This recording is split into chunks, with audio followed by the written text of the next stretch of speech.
Hello, in this video I want to show you how to factory reset Dell Latitude laptop.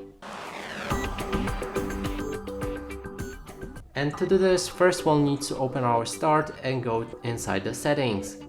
Right here find updates and security. You should be able to locate recovery mode, then click on reset this PC, select get started. Here we'll be able to choose one of the options to either keep my files or remove everything. In this case, I'm gonna remove everything.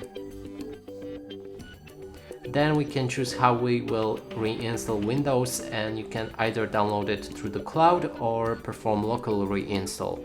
If you choose the cloud, you will need to perform more steps and also have the stable internet connection during that process.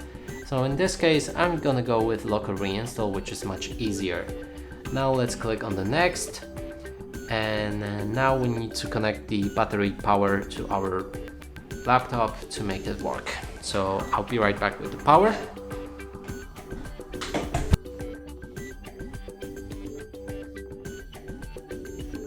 Okay, so the battery is connected and now we can perform the reset. So there's a sum up what will happen to our laptop, and when you confirm with this, click on reset and it should begin.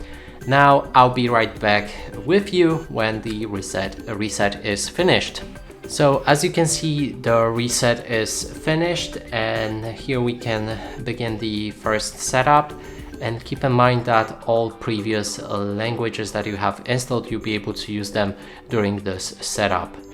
And that's it for this video. Hope you like it. Please consider subscribing to our channel, leave a like and a comment below.